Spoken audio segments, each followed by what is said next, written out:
Assalamualaikum warahmatullahi wabarakatuh. Selamat pagi dan salam sejahtera untuk kita semua. Puji syukur marilah kita panjatkan kehadirat Allah Subhanahu wa taala, karena atas izin dan kuasa-Nya lah kita masih diberikan kesempatan dan kesehatan. Tak lupa pula salawat serta salam marilah kita haturkan junjungan kita kepada baginda kita yang Nabi besar Muhammad sallallahu alaihi wasallam. Semoga rahmat dan syafaatnya tetap tercurahkan kepada kita selaku umat yang masih konsekuen. Perkenalkan, nama saya Karmila Damariani Rajak, SHMH. Saya merupakan dosen pada program studi hukum Universitas Nahdlatul Ulama Gorontalo. Adapun saya bergabung pada universitas ini sejak tahun 2018 atau sejak di mana universitas ini dibuka pada Provinsi Gorontalo. Salah satu mata kuliah yang saya ampu pada program studi hukum Universitas Nahdlatul Ulama Gorontalo yakni mata kuliah hukum pidana, di mana mata kuliah tersebut merupakan mata kuliah wajib ataupun mata kuliah inti yang ada pada semester 3 atau pada semester ganjil, di mana mata kuliah tersebut memiliki bobot SKS yakni 3 SKS. Pada kesempatan ini juga saya akan mendeskripsikan secara singkat mata kuliah tersebut, di mana mata kuliah tersebut akan mempelajari sejarah hukum pidana Indonesia, dimulai dari definisi hukum pidana Indonesia menurut para ahli, tujuan dan fungsi hukum pidana, objek serta subjek hukum pidana, asas-asas hukum pidana Indonesia, sumber-sumber hukum pidana Indonesia, dan pembagian hukum pidana Indonesia. Kemudian dilanjutkan pada teori, istilah delik, penggolongan delik, dan unsur-unsur delik. Kemudian ada juga teori mengenai teori pemidanaan, jenis-jenis pemidanaan, serta perbedaan pidana pokok dan pidana tambahan. Kemudian dilanjutkan pada pengulangan tindak pidana, serta percobaan pengulangan tindak pidana, penyertaan tindak pidana, dan perbarengan tindak pidana. Kemudian capaian pembelajaran dalam mata kuliah ini yakni yang pertama, mahasiswa mampu menjelaskan konsep ilmu hukum, serta mahasiswa mampu memberikan pandangan tentang penemuan hukum dan mampu menjelaskan unifikasi hukum dan kodifikasi hukum pidana. Mata kuliah ini akan ada 16 kali pertemuan, di mana pada pertemuan ke-8 ada ujian tengah semester dan pada pertemuan ke-16 ada ujian akhir semester. Kemudian dalam penyampaian materi ini saya menyampaikan menggunakan bahasa Indonesia secara tatap muka, atau biasa juga saya menggunakan aplikasi Zoom untuk daring dengan metode ceramah, diskusi dengan mahasiswa, student center learning, dan case based learning, atau membuat tugas mandiri kepada mahasiswa untuk meningkatkan pemahaman dan kemampuan berpikir mahasiswa. Kemudian materi atau bahan kajian dalam mata kuliah ini yakni yang pertama dimulai dari sejarah hukum pidana Indonesia, di mana akan menjelaskan pengertian ataupun definisi hukum pidana Indonesia menurut para ahli, fungsi dan tujuan hukum pidana Indonesia, subjek dan objek hukum pidana Indonesia, asas-asas hukum pidana Indonesia, sumber-sumber hukum pidana Indonesia, serta pembagian hukum pidana Indonesia. Kemudian dilanjutkan pada materi istilah delik, definisi delik menurut para ahli, unsur-unsur delik, serta penggolongan delik. Kemudian juga ada teori, yakni teori pemidanaan, serta menguraikan bagaimana perbedaan pidana pokok dan pidana tambahan, definisi penemuan hukum, subjek penemuan hukum, serta metode penemuan hukum. Kemudian juga ada materi alasan-alasan penghapusan pidana, penambahan, dan pengurangan pidana. Kemudian dilanjutkan pada materi pengertian percobaan tindak pidana, bentuk serta unsur percobaan tindak pidana, pengulangan tindak pidana dan unsur pokok residivis, serta pengertian penyertaan, sifat dan jenis penyertaan, dan yang terakhir pengertian gabungan, perbarengan tindak pidana, serta pengaturan konsursus dalam KUHP. Kemudian sub capaian pembelajaran pada mata kuliah ini yang pertama, yakni mahasiswa mampu menguraikan pengertian hukum pidana yang dimulai dari sejarah hukum pidana Indonesia, kemudian dilanjutkan dengan definisi hukum pidana Indonesia menurut para ahli, kemudian mahasiswa mampu menguraikan fungsi dan tujuan hukum pidana, kemudian mahasiswa mampu menguraikan subjek dan objek hukum pidana, kemudian mahasiswa mampu menjelaskan asas-asas hukum pidana Indonesia, Kemudian mahasiswa mampu menjelaskan ataupun menguraikan sumber-sumber hukum pidana Indonesia serta pembagian hukum pidana Indonesia. Kemudian mahasiswa mampu menjelaskan istilah delik, definisi delik menurut para ahli dan unsur-unsur delik serta penggolongan delik. Mahasiswa mampu menjelaskan teori pemidanaan serta menguraikan perbedaan pidana pokok dan pidana tambahan. Mahasiswa mampu menjelaskan penemuan hukum, subjek penemuan hukum, serta metode penemuan hukum. Kemudian juga mahasiswa mampu menjelaskan alasan-alasan penghapusan pidana, penambahan pidana, dan pengurangan pidana. Mahasiswa mampu menjelaskan pengertian percobaan tindak pidana, bentuk serta unsur tindak pidana. Mahasiswa mampu menjelaskan pengulangan tindak pidana dan unsur pokok residivis. Mahasiswa mampu menjelaskan pengertian penyertaan serta jenis penyertaan.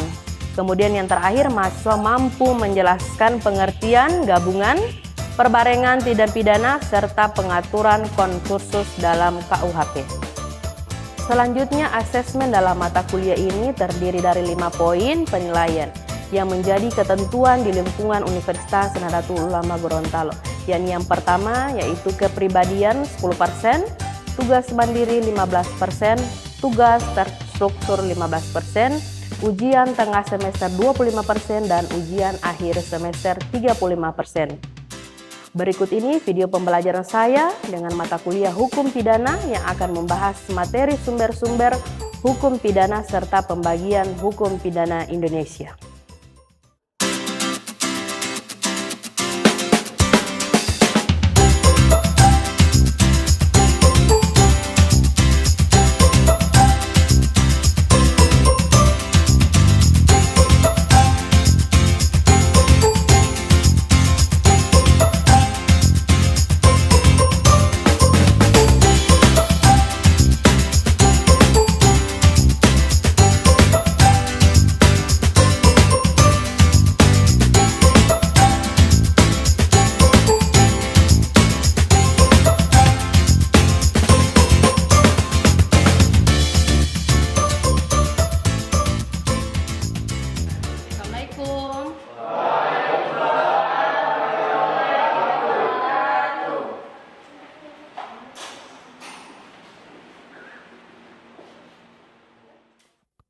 Assalamualaikum warahmatullahi wabarakatuh. Waalaikumsalam warahmatullahi wabarakatuh. Alhamdulillahirabbil alamin. Assalatu wassalamu ala asrafil anbiya'i wal mursalin sayyidina Muhammadin wa ala alihi wa sahbihi ajmain, amma ba'd. Rabbi sahri sadri wa yassirli amri wahlul 'uqdatan min lisani yafqahu qouli. Bagaimana kabarnya semuanya? Sehat? Baik, sebelum memulai pembelajaran kita pada hari ini, alangkah baiknya kita awali dengan doa agar supaya pembelajaran kita pada hari ini beroleh ridho dari Allah Subhanahu wa taala. Doa akan dimulai dan atau dipimpin oleh saudara Iqbal. Iqbal, saya persilakan untuk memimpin doa. Doa dimulai.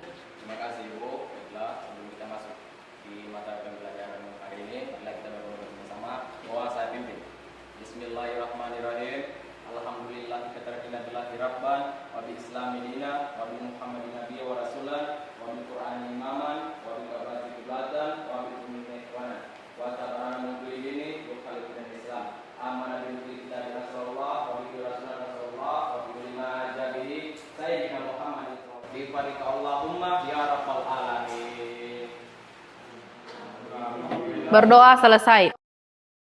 Baik, seperti biasa sebelum kita memulai pembelajaran hari ini, adik-adik akan saya daftar hadir terlebih dahulu ya. Yang pertama, Abdurrahman Jauhari. Hadir. Agus Kadir. Hadir. Andini Bangsawan. Hadir. Anugraya Paudi. Hadir.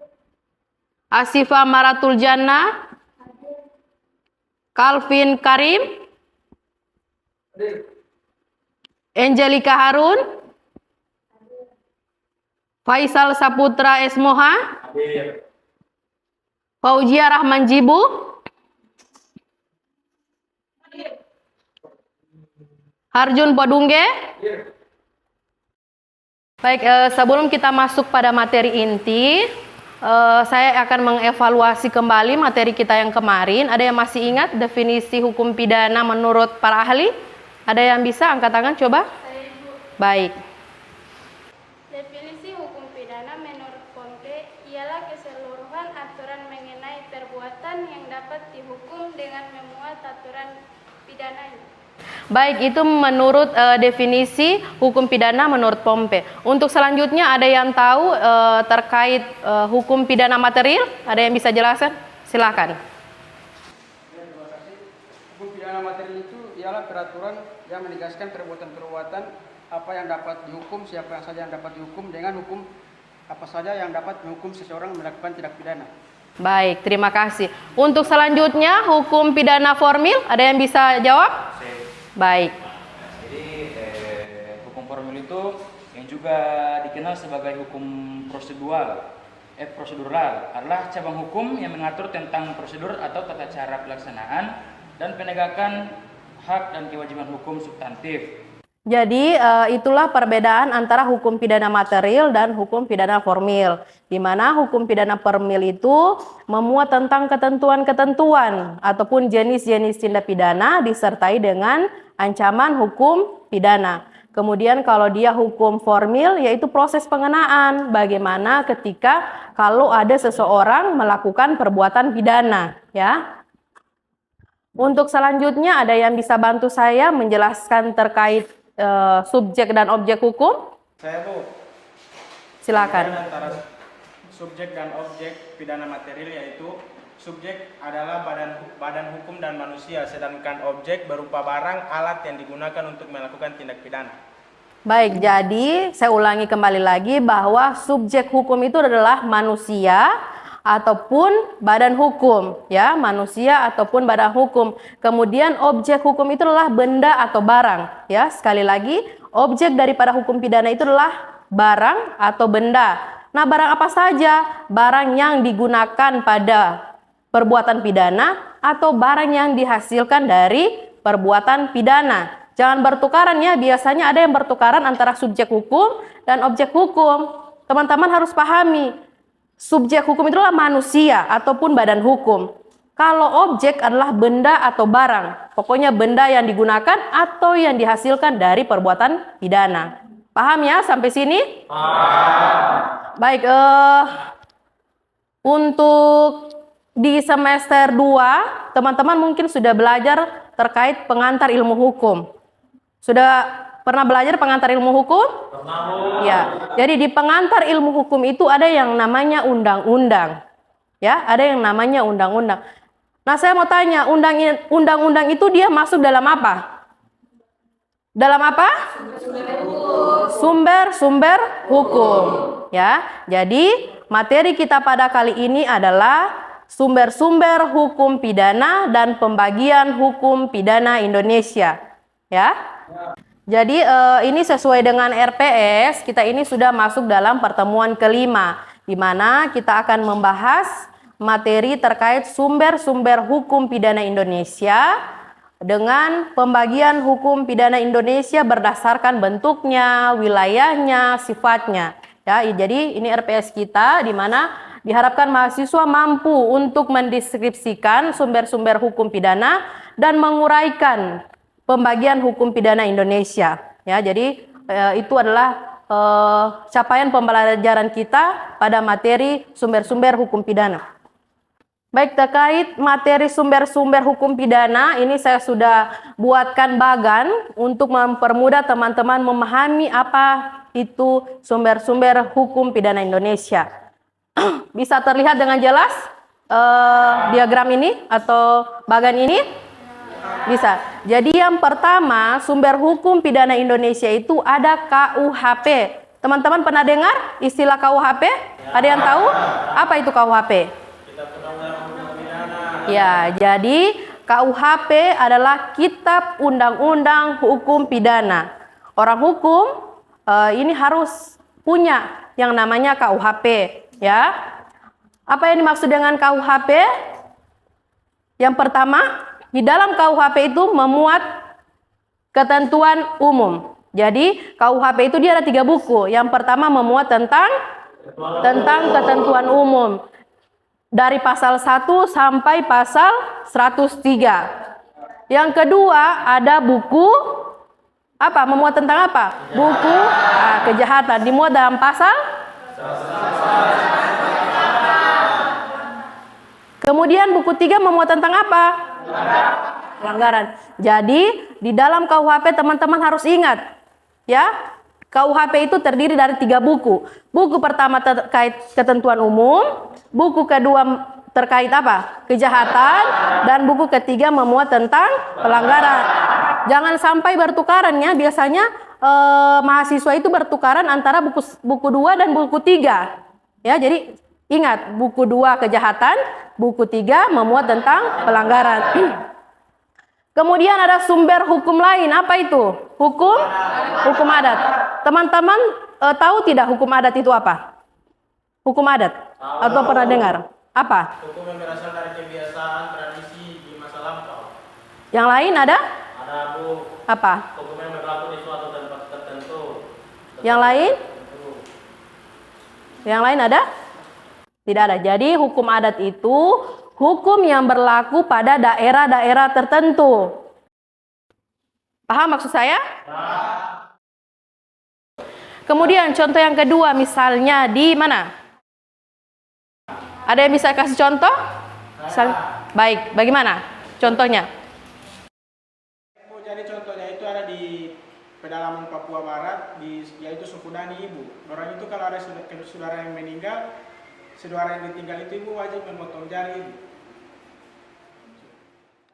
Baik, itu contoh hukum adat yang ada di Papua. Ya, jadi kalau misalnya di kita di Provinsi Gorontalo, biasanya kalau orang meninggal itu kan kita hanya sedih, menangis, meratapi. Tapi kalau di Papua itu ada keluarga yang meninggal, itu sebagian dari keluarganya memotong tangan. Nah, itu merupakan kebiasaan ataupun adat, ya, adat yang timbul di daerah tersebut.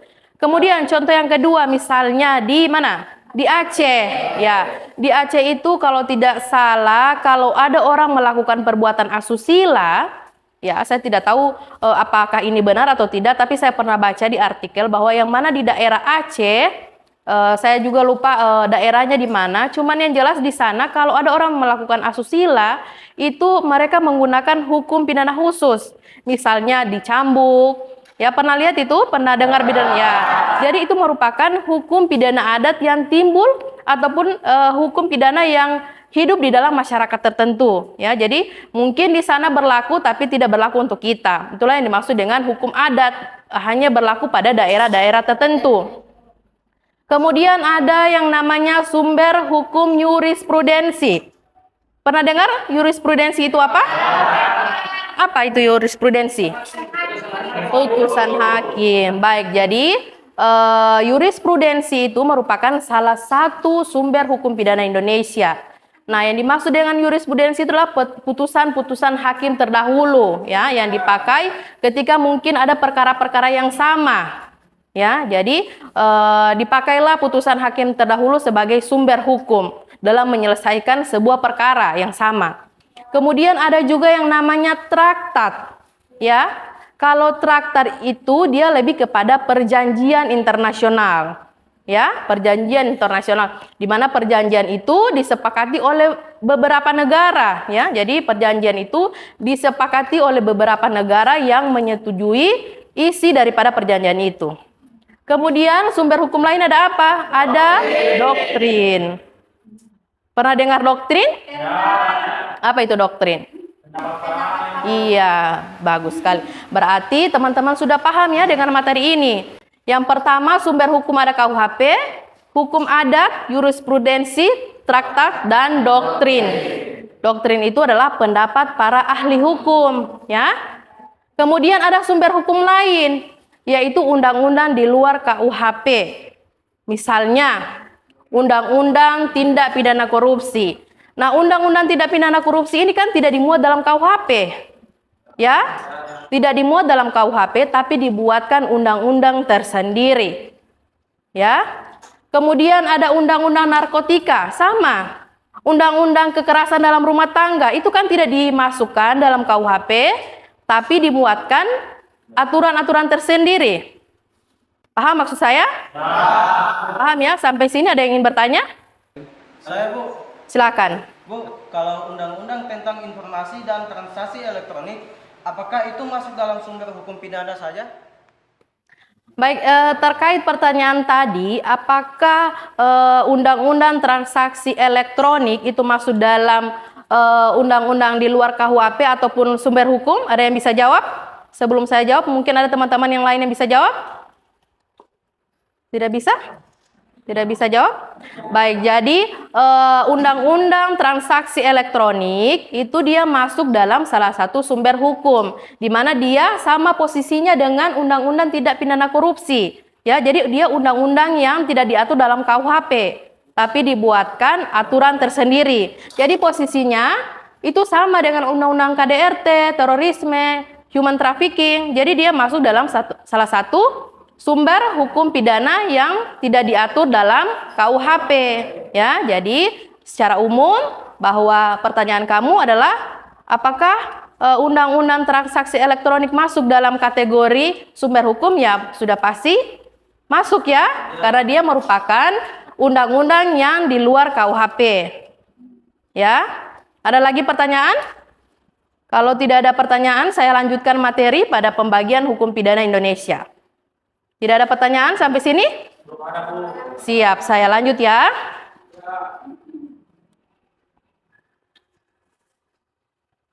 Nah ini materi kita juga pada hari ini terkait pembagian hukum pidana Indonesia. Jadi secara umum pembagian hukum pidana Indonesia itu ada 4. Yang pertama berdasarkan wilayah keberlakuannya, nanti sebentar kita akan bahas satu persatu. Apa yang dimaksud dengan misalnya wilayah keberlakuannya.